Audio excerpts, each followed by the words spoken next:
dan putra-putri yang tidak lolos tes TNI Angkatan Darat, maka pemerintah Kota Tua dan Kabupaten Lombok Tenggara bersepakat untuk memulangkan mereka dengan mempertimbangkan pemulangan melalui kapal barang dan dilakukan secara bertahap untuk mencegah potensi penyebaran virus COVID-19. Yang kedua, pemerintah daerah Kota Tua dan Kabupaten Lombok Tenggara secara konsisten akan mengambil langkah-langkah penanganan protokol COVID-19 untuk mereka yang kembali ke Kota Tua dan Kabupaten Lombok Tenggara dengan menggunakan pola pemetaan berdasarkan tempat tinggal atau KTP. Ketiga, bagi ASN yang bertugas di pemerintah Kabupaten Lombok Tenggara, penanganan COVID-19 menjadi tanggung jawab pemerintah Kabupaten Lombok Tenggara. Demikian pula sebaliknya, ASN yang bertempat tinggal di Kabupaten Lombok Tenggara dan bertugas di Kota Tua, penanganan COVID-19 menjadi tugas dan tanggung jawab pemerintah Kota Tua. 4. Pemerintah Kota Tua dan Kabupaten Lombok Tenggara pada prinsipnya akan merespon pentingnya pelaksanaan ujian masuk perguruan tinggi di Kota Tua dan atau Kabupaten Lombok Tenggara sepanjang dapat dibolehkan oleh sistem perguruan tinggi yang bersangkutan. 5. Pemerintah Kota Tua dan Kabupaten Lombok Tenggara bersepakat untuk menyampaikan surat usulan dalam rangka pelaksanaan seleksi TNI Polri dilaksanakan di Kota Tua dan Kabupaten Lombok Tenggara.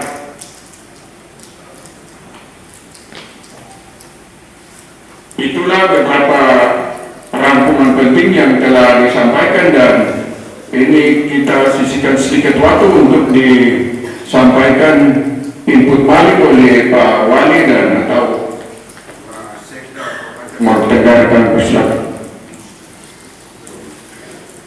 Baik, terima kasih Pak.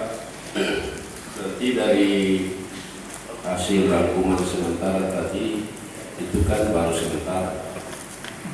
Tapi untuk memboboti lagi itu saya berharap nanti dirumuskan sama-sama antara sektor Kabupaten Lombok Tenggara dan Kota Tua. Yang kedua, memang kita semua yang hadir ini saya berkeyakinan bahwa kita adalah orang-orang normal semua. Bicara tentang analisa dampak daripada virus corona, kita sadar betul bahwa dengan adanya musibah ini menjerumuskan banyak orang masuk kepada jurang kemiskinan baru. Dampaknya terlalu banyak dan sulit di tempat ini kita uraikan satu persatu. Kita dalam pengambilan kebijakan itu pasti juga diikuti dengan alasan-alasan. Misalnya kenapa kita tutup sementara. Alasan di awal tadi saya mengatakan kesulitan bagi kedua daerah ini, atau mungkin saya keliru, saya bicara dalam konteks Kota Tua saya dulu. Kita tidak punya tempat yang representatif. Kita kan berangkat dari pengalaman, Pak. Kita bukan dadakan. Kita sejak awal dengan SKM pertama itu masalah tempat. Di mana tempat ini berada di tengah-tengah pemukiman. Kita dihadapkan dengan psikologi masyarakat di sekitar itu yang menolak keberadaan peserta karantina terpusat itu.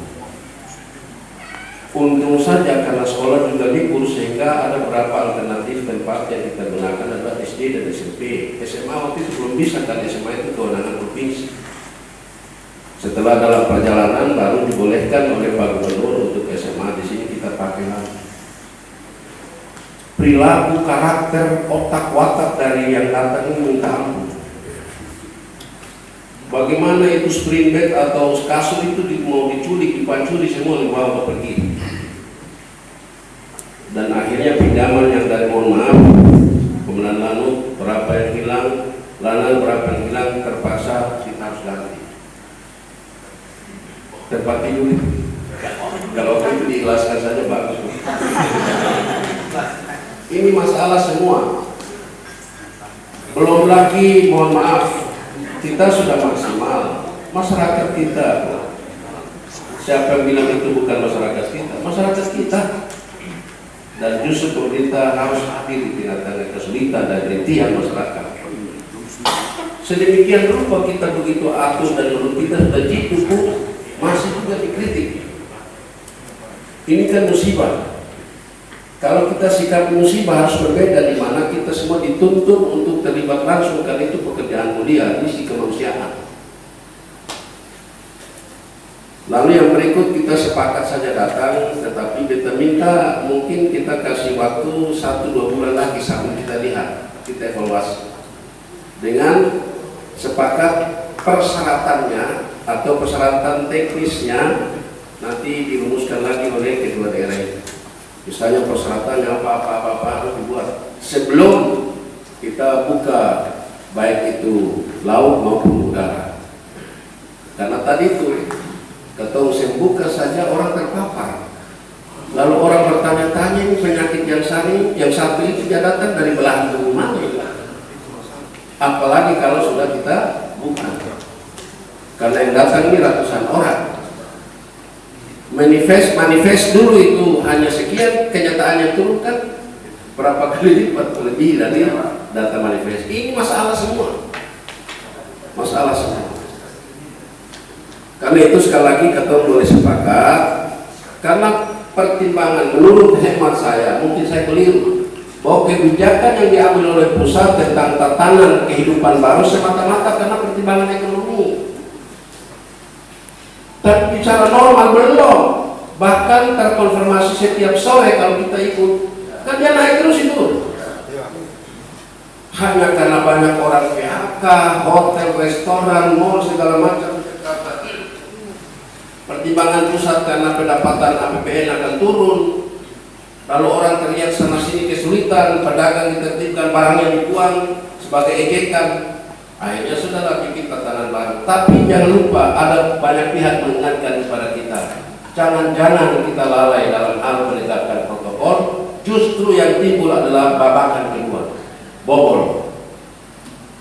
Jadi sepakat sekarang kita boleh buka, mungkin nanti kita evaluasi setelah persyaratan dibuat beberapa bulan ke depan. Kalau kita lihat kepatuhan, ketaatan, ketundukan masyarakat kepada protokol kesehatan, silakan saja.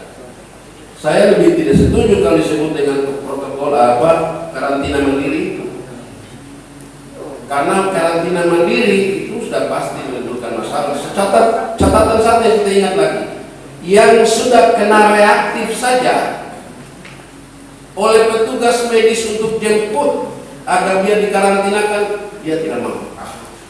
Begitupun anggota keluarga yang dekat, istri, anak saja juga menolak, tidak mau di rapid test. Ini masalah. Apalagi yang sudah positif, itu keluarganya semua tolak. Lalu sudah begitu, ada lagi pihak keluarga yang komplain, kan itu tidak kemana-mana. Kenapa itu bisa reaktif? Kenapa itu bisa positif? Saya bilang tanya ke kesehatan, saya awal soal itu. Tapi yang kita buat ini adalah untuk keselamatan banyak orang.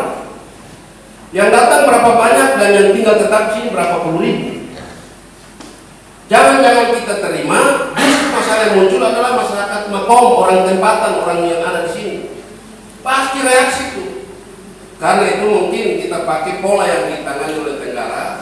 Meskipun dulu Tuhan sudah ada relawan yang dibentuk oleh desa, setelah kita identifikasi yang datang ini orang mana langsung saja putih pelabuhan. Teknis penanganan kita kembalikan ke desa dan kecamatan masing-masing.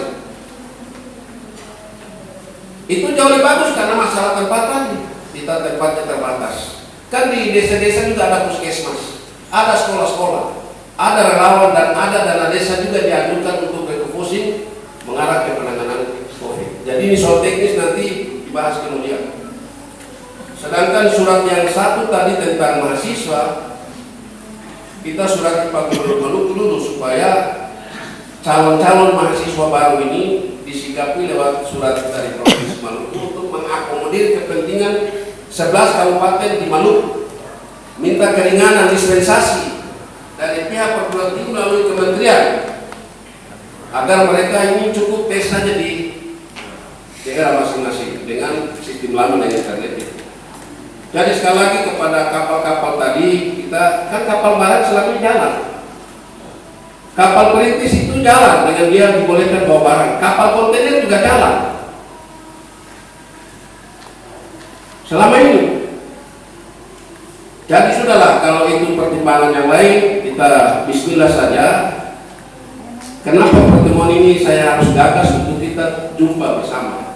Supaya keputusannya harus sama-sama. Kalau sejak awal dengan kesadaran tadi, saya sudah buat kebijakan, tapi kan dua daerah berdekatan, di mana dampak yang kebijakan kita lakukan pasti juga dirasakan oleh Maluku Tenggara. Karena itu pertemuan hari ini kita bertemu supaya keputusannya dua lembaga representatif mewakili rakyat ini sama-sama dalam keputusan ini. Pasti konsekuensi anggaran akibat dari keputusan ini kan nanti menjadi pengertian, dan Bapak Dewan Terhormat sudah tahu, supaya kita tidak secara sepihak melakukan keputusan. Saya kira itu saja tambahan. Sekali lagi, karena Jumat, mohon maaf dengan segala hormat tidak membatasi Bapak yang lain, tapi dari Badan Penanggulangan Bencana tadi ada kata dari mana kita berdua Mas Hussein. Waalaikumsalam Pak Wali dan Pak Sekda yang mewakili Bupati Maluku Tenggara dan Pak Gubernur Pak Peminda dan pimpinan dan wakil ketua Restoran Kerja yang tidak sebut satu persatu. Mungkin kami langsung saja tadi walaupun sudah disampaikan oleh Pak Wali Kota tadi. Kita ambil pengalaman sebelum kedua daerah ini menerima adik-adik mahasiswa dari luar daerah datang, itu masih keadaan normal, belum terjadi zona merah di wilayah Ambon maupun kabupaten tetangga. Kita laksanakan karantina saja, itu berbagai kendala yang kita hadapi, baik TNI Polri maupun kita tim gugus. Apalagi sekarang rata-rata seluruh daerah ini mengalami zona merah, dan Maluku Tenggara saat ini sudah 20 orang, Kota Tuan adalah 15 orang. Nah, kita tidak bisa menjamin kalau ada kita fokuskan 100 orang lebih adik-adik yang kemarin ikut tes catat di Ambon, mereka pulang. Kemudian ada mahasiswa yang lain yang tinggal di Pulau Nusantara, mereka juga adalah warga Maluku Tenggara dan Kota Tua. Apa harus kita diskriminasi dalam penanganan? Ini kan keadilan pemerintah dia hadir di tengah-tengah masyarakat. Saya mohon agar kita membuat ini secara jernih. Kita berikan ruang kepada mereka, pasti pemerintahan kedua daerah ini akan ditagih lagi oleh orang tua yang punya orang mahasiswa yang punya orang tua yang tinggal di sini, yang mereka tinggal lagi di daerah-daerah lain. Karena 60 orang ini membutuhkan bantuan jaminan hidup. Andaikan kalau kedua daerah ini pemangku kepentingan daerah ini hadir oleh bapak-bapak dewan dan kedua daerah ini menyetujui, kemudian kita memberikan jaminan hidup, misalnya 3 bulan ke depan per orang 600, berarti kurang lebih 1.700.000 per orang dikali 3 bulan, kemudian kita perpanjang penutupan lockdown ini, sehingga yang kita rasakan sekarang itu kita minimalisir yang ada dengan mempertimbangkan fasilitas yang sangat terbatas yang sudah diarahkan oleh Pak Wali dan Pak Sekda tadi. Kemudian APD kita di kedua daerah juga sangat terbatas. Kasihan kalau mereka kita buka. Berapa banyak APD yang harus dipakai oleh tim medis, oleh tim gugus, TNI dan Polri. Kita harus memikirkan ini semata-mata. Kemudian fasilitas yang tersedia itu sangat terbatas. Dan saya sangat sependapat, lockdown harus tetap kita laksanakan demi keselamatan rakyat Maluku Tenggara dan Kota Tua yang jumlahnya sekitar 200.000 ini. Ketika kita membuka ruang, semua orang siapa menjamin kalau ada yang datang memenuhi protokol kesehatan. Kita sudah laksanakan sosialisasi kurang lebih 4 bulan sampai 5 bulan. Masyarakat di sini waktunya cukup keras. Nanti ujung-ujungnya pemerintah daerah tim gugus diserahkan lagi. Mari kita pikirkan semata mungkin untuk mengambil keputusan. Khusus untuk saya, lockdown tetap harus kita laksanakan. Kemudian jaminan hidup bagi 102 orang atau 115 orang adik-adik yang mengikuti tes catat di Ambon itu, keputusan diambil oleh pemangku kepentingan untuk mereka tetap ada di Ambon, dengan kita memikirkan kepentingan dan besar keselamatan dan kesejahteraan rakyat Maluku Tenggara ke depan. Namun betul mereka adalah warga negara atau warga masyarakat Maluku Tenggara dan Kota Tua. Tetapi harus kita berpikir yang lebih banyak untuk kenyamanan daerah ini. Terima kasih, kami kembalikan. Harus juga dari kepala BPBD Kabupaten Maluku Tenggara, dan tentunya juga harus dapat mempertimbangkan aspek lain, karena kita tidak bisa dapat prediksi bahwa kapan COVID ini berakhir, sehingga mungkin kalau ini berantakan membawa konsekuensi terhadap anggaran yang terus-menerus tidak dapat diprediksi terhadap mereka yang tinggal di sana. Tapi nanti kita juga akan bahas ya secara intern. Kemudian Pak Asis Kepala BPBD, tolong cepat singkat karena ini waktu dan nanti akan dikembalikan kepada Pak Asik dan Kabupaten Maluku Tenggara. Silakan Pak. Terima kasih Pak. Saya singkat saja, Pak Wali yang saya hormati, Bapak Ibu sekalian yang saya hormati. Saya mungkin menambahkan saja apa yang sudah disampaikan oleh rekan saya. Jangan kita lupa Pak, dalam 2 minggu terakhir ini, itu baru 2 minggu Pak, sudah 30 orang lebih. Sementara pada sisi yang lain kita sangat terbatas dengan kapasitas kesehatan. Faktanya Pak, sampai dengan hari ini kan belum ada upaya untuk menangani 30 orang lebih ini secara baik dan serius. Olehnya itu saya sependapat juga tadi terkait dengan yang sekian banyak orang yang ada di Ambon yang dijadikan sebagai salah satu rujukan untuk harus kita membuka akses itu. Mohon maaf, saya secara pribadi juga saya minta untuk ditinjau kembali, karena tadi ada solusinya. Kita bentuk saja tim dari kedua wilayah ini ke Ambon untuk menyalurkan itu secara baik dan benar, supaya bantuan dari pemerintah daerah itu adalah benar, tepat sasaran Pak, dan bisa dipertanggungjawabkan. Untuk itu sekali lagi Pak, saya mohon kiranya untuk pembukaan kedua akses ini, baik pelabuhan maupun bandara itu kiranya harus ditinjau kembali. Dan saya sepakat untuk kita harus benar-benar melakukan lockdown total selama 1 bulan Pak. Barangkali itu yang perlu saya usulkan. Lebih 15 menit lagi kita sholat, jadi langsung saja Pak Sekda Kabupaten Selatan.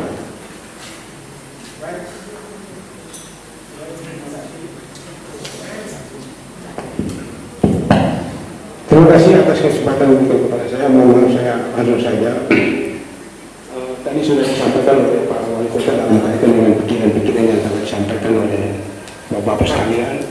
Yang pertama, permintaan dari pimpinan DPRD baik Kabupaten Maluku Tenggara dan Kota Tua. Pemerintah berharap ketika memang ada kebijakan untuk kita membuka perhubungan baik itu udara maupun laut, maka persetujuan bersama, sehingga ketika pemerintah membuka jangan sampai ada yang mempersoalkan, karena pemerintah sendiri yang mengambil keputusan tanpa ada keterwakilan daripada masyarakat melalui DPRD, maka itu juga menjadi masalah. Oleh karena itu, pada prinsipnya apa yang disampaikan oleh Bapak anggota Dewan dalam kaitan dengan persoalan hari ini dalam hubungannya dengan membuka jalur penerbangan maupun perhubungan laut, suka atau tidak suka itu tetap dibuka. Suka atau tidak suka tetap dibuka. Tetapi pemerintah harus melakukan persiapan-persiapan. Yang pertama, persiapan penanganan terhadap COVID-19, yaitu persiapan rumah sakit. Maluku Tenggara sedang dalam proses melakukan persiapan rumah sakit, yaitu tempat-tempat isolasi untuk pasien COVID, termasuk menyiapkan satu puskesmas yang ada di Ilmuaf. Ini sambil kita melakukan persiapan, sekaligus rumah sakit Hati Kudus juga kita sudah melakukan persiapan. Nah, persiapan-persiapan ini dulu, kalau sudah siap, maka kita akan bersepakat dan duduk lagi untuk memutuskan kita membuka jalur penerbangan dan jalur perhubungan laut. Kalau memang itu kita sudah siap, karena apa yang disampaikan oleh bapak-bapak dari anggota Dewan itu memang benar bahwa harus kita buka, tetapi harus kita lakukan dulu persiapan itu. Yang kedua, yang pertama, yang kedua, terhadap pelaku perjalanan yang nanti akan pulang ke daerah ini, terutama dalam kaitan dengan mereka yang melaksanakan tes TNI hadir, karena hari ini kita bahas khusus mereka, maka secara teknis akan kita bahas bersama antara pemerintah kota. Apakah nanti kita sewa satu pesawat dari Fokker Auri misalnya, yang jumlahnya 70 kapasitasnya, dan mereka itu 200, maka kita sewa 2 kali untuk mereka kembali, tapi dengan tetap memperhatikan protokol kesehatan. Kalau misalnya mereka lama di sana, sementara kondisi COVID ini tidak menentu, dan kita tidak buka lagi yang namanya penerbangan dan misalnya perhubungan laut sampai dengan 3 bulan sampai 4 bulan, maka mereka juga akan sulit di sana. Oleh karena itu, kita akan nantinya membahas secara teknis, termasuk juga dari Kodim dan Auri, untuk bagaimana 2 daerah ini menyikapi. Tetapi ingat bahwa masih ada lagi 2.000 untuk Kabupaten Maluku Utara mahasiswa yang ada di luar daerah yang kami catat, itu ada 2.000. Kalau 200 lagi kita datangkan, sudah pasti 2.000 akan berteriak untuk harus kembali. Oleh karena itu, maka persoalan-persoalan teknis dan nantinya ada permasalahan baru yang nanti akan kita temui, ini perlu nanti kita kaji secara bersama, sehingga dengan demikian keputusan yang kita ambil ini benar-benar representasi untuk bisa dapat menjawab seluruh permasalahan yang kita hadapi oleh 2 daerah ini. Karena memang benar adanya Maluku Utara 127.000 penduduk, Kota Tua kurang lebih 85.000, berarti kurang lebih sekitar 200 penduduk yang ada di Maluku Tenggara dan Kota Tua yang hari ini kita semua, termasuk nyawa kita, bukan hanya nyawa masyarakat. Corona tidak memandang settlor atau memandang wali kota, siapapun orangnya dia datang. Maka kita bicara nasib kita dan nasib seluruh masyarakat. Dengan demikian, maka seluruh pikiran-pikiran yang tadi disampaikan ini menjadi sebuah pengalaman dan sebuah edukasi bagi kita, karena corona ini menjadi masalah baru buat kita. Kemarin kita menghadapi berbagai permasalahan kan memang harinya baru, tapi dengan pengalaman kemarin kita sudah bisa mampu untuk bisa membuat sebuah desain baru dalam rangka menjemput misalnya orang yang datang seperti apa, orang yang pergi seperti apa, dengan membuka misalnya penerbangan dan laut itu seperti apa. Itu juga sudah kita punya pengalaman. Dengan demikian, hal-hal teknis nanti akan kita bicarakan secara bersama antara 2 daerah ini untuk menyelesaikan persoalan-persoalan yang kita hadapi. Kita setiap saat dituntut untuk segera harus kita buat ini, harus kita buat ini, tetapi kita tidak bisa mengambil keputusan sepihak. Harus ada koordinasi bersama dan butuh persetujuan daripada DPRD. Dan syukur alhamdulillah hari ini khusus Maluku Tenggara 3 pimpinan DPRD hadir dan sudah bisa mengatakan setuju untuk nantinya akan dibuka penerbangan udara karena Situbondo dan juga perhubungan laut, dan juga wakil ketua dari DPRD. Berarti ini ada kekuatan besar karena bapak-bapak ini adalah representasi rakyat dari 200.000 rakyat yang ada di Maluku Tenggara dan Kota Tua. Barangkali itu yang dapat saya sampaikan, kurang lebihnya mohon maaf. Wassalamualaikum warahmatullahi wabarakatuh, dan saya kembalikan kepada Pak Sekda. Pak, mohon maaf, sedikit tambahan jadi tentang ketersediaan alat, baik yang tes suhu badan maupun rapid test, karena rapid test juga sudah polemik sekarang. Oleh Menteri Kesehatan juga sudah komentar soal rapid test ini, alatnya ini. Jadi ini semua sudah clear dulu, baru kita mengeluarkan surat keputusan kedua daerah untuk membolehkan baik udara maupun pelabuhan. Setelah syarat-syarat teknis kita sudah pastikan dulu. Termasuk nanti kami akan menggelar rapat lagi dengan para kepala desa untuk bagaimana informasi ini sampai ke relawan-relawan yang telah dibentuk di tingkat desa dan kecamatan. Saya kira itu saya kembalikan. Terima kasih atas kehadiran kita semua. Mohon maaf kalau Bapak Ibu yang belum bisa menyampaikan pendapat. Saya berharap kita semua adalah keputusan tadi, dan terakhir yang diingatkan oleh Pak Kasdim tadi bahwa yang penting kerja ikhlas. Tentunya apa yang telah dirumuskan tadi di dalam rangkuman yang sudah dibacakan itu akan dipertajam lagi, akan disempurnakan lagi tentunya dengan mempertimbangkan keterkaitan aspek yang saling berpengaruh. Dan dengan demikian maka rapat pada kesempatan ini dinyatakan berakhir. Wassalamualaikum warahmatullahi wabarakatuh.